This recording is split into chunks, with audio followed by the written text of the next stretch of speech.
दोस्तों, मैं जानवी और आप देख रहे हैं ट्विस्टेड मसाला। मैं फिर आई हूँ एक अलग स्टोरी लेकर। ये किस्से हैं जाने माने वर्ल्ड फेमस कपल के। कुछ ऐसी थी अमिताभ बच्चन और रेखा की दुख भरी कहानी। जब भी हिंदी सिनेमा की लव स्टोरी के बारे में बात की जाएगी, अमिताभ बच्चन और रेखा का नाम सबसे पहले आएगा। दोनों ने मिस्टर नटवरलाल, सिलसिला, दो अनजाने, नमक हराम, मुकद्दर का सिकंदर जैसे फिल्मों में साथ काम किया है। एक दौर था जब कोई ऐसा अखबार या कोई ऐसी मैगजीन नहीं थी जिसमें दोनों के अफेयर के किस्से ना छपते हों। एक दौर था जब बी टाउन की सबसे हॉट ऑन स्क्रीन जोड़ियों में से एक अमिताभ बच्चन और रेखा की जोड़ी थी। लोगों के दिलों पर राज करने वाली जोड़ी थी।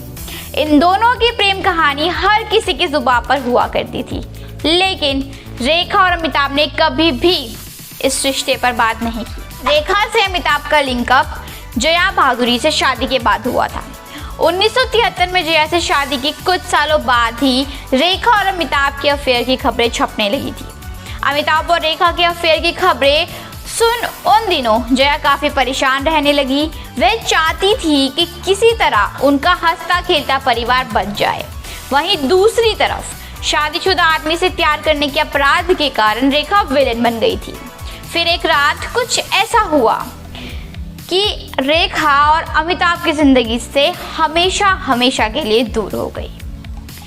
एक दिन जब अमिताभ किसी फिल्म की शूटिंग के सिलसिले में मुंबई से बाहर थे, उस दिन जया ने रेखा को फ़ोन किया। जया का फ़ोन उठाते हुए रेखा सोच रही थी कि जया भला बुरा सुनाएगी, लेकिन ऐसा नहीं हुआ। जया ने फ़ोन करके रेखा को अपने घर डिनर पर बुलाया। रेखा सोच में पड़ गई। उनके साथ वो हो रहा था जिसकी उन्हें कभी उम्मीद ही नहीं थी। रेखा जब डिनर के लिए जया के घर पहुंची तो जया ने उनका अच्छे से स्वागत किया। जया ने रेखा से ढेर सारी बातचीत की, लेकिन इस बातचीत में अमिताभ का ज़रा भी जिक्र नहीं था। डिनर के बाद जब रेखा घर लौटने लगी तो उन्हें विदा करते हुए जया ने एक ऐसी खास बात कही जिसे सुनकर रेखा के पैरों तले ज़मीन खिसक गई। जया ने दरवाजे पर रेखा से कहा, चाहे कुछ भी हो, मैं अमिताभ को नहीं छोड़ूंगी। अगले दिन मीडिया में जया के डिनर और रेखा पर खूब किस्से चले, लेकिन ना तो जया ने कुछ कहा और ना ही रेखा ने अपना मुंह खोला। जाहिर है रेखा को लेकर अमिताभ और जया के बीच कुछ ऐसा ज़रूर हुआ होगा जिसने अमिताभ को ऐसा फैसला लेने पर मजबूर कर दिया कि वह कभी भी रेखा के साथ काम नहीं कर पाए। सिलसिला अमिताभ और रेखा के साथ आखिरी फिल्म थी। दोनों के बीच अब इतनी दूरियां आ चुकी थी कि अगर असल जिंदगी में कभी वो एक दूसरे से टकरा भी जाते तो नजरें चुराकर निकल जाते, लेकिन दिल ही दिल दोनों आज भी एक दूसरे की इज्जत करते हैं। इनकी लव स्टोरी की वजह से कई बार विवाद भी सामने आए।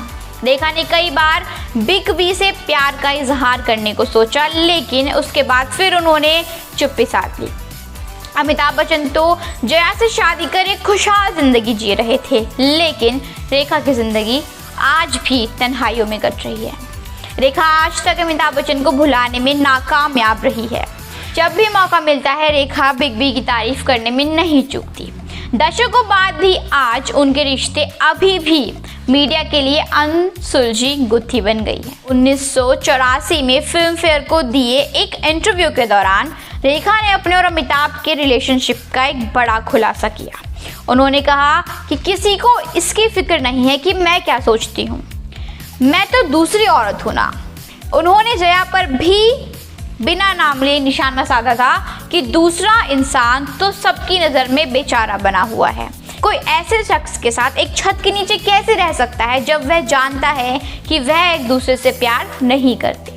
रेखा ने इंटरव्यू में कहा था कि सोचिए, मैं उस शख्स को नहीं बता पाई मैं कैसा महसूस कर रही हूँ। मैं ये महसूस नहीं कर पाई कि उस शख्स पर क्या बीत रही है। रेखा ने इंटरव्यू में आगे कहा, ये ऐसा एहसास सबसे बुरा है, मौत भी इससे बुरी नहीं होगी। मुझे मौत मंजूर थी पर बेबसी का एहसास कतई मंजूर नहीं था। रेखा ने इसी इंटरव्यू में ये भी कहा था कि अमिताभ बच्चन के 10 अफेयर रहे हैं। रेखा ने आगे कहा कि हमारे बीच प्यार है सो है, कोई इसके बारे में क्या सोचता है मुझे उसकी परवाह नहीं है। उन्होंने अपनी इमेज, परिवार, बच्चों की रक्षा के लिए जो किया बहुत अच्छा किया, पब्लिक इस बारे में क्या सोचती है उसकी उनको कोई भी परवाह नहीं है। रेखा ने जया बच्चन को बताया था असुरक्षित। सिमी ग्रेवाल ने शो रैंडीज विद सिमी ग्रेवाल में रेखा से उनके और जया बच्चन के रिलेशन को लेकर सवाल किए, तो उन्होंने हर सवाल का जवाब काफ़ी बेबाकी से दिया। अपने शो में सिमी ने रेखा से उनके और जया बच्चन के रिश्ते के बारे में पूछा, तो उन्होंने कहा कि मुझे नहीं लगता कि एक महिला होने के नाते जया कोई बेचारी और इनसिक्योर है। रेखा से इस जवाब पर सिमी ने कहा, हाँ, एक महिला तभी सुरक्षित महसूस करती है जब उसका पति महसूस कराता है। इस सवाल से सिमी का इशारा अमिताभ और जया के रिश्ते को लेकर था। इसके जवाब में रेखा ने कहा, नहीं, ऐसा ज़रूरी नहीं है।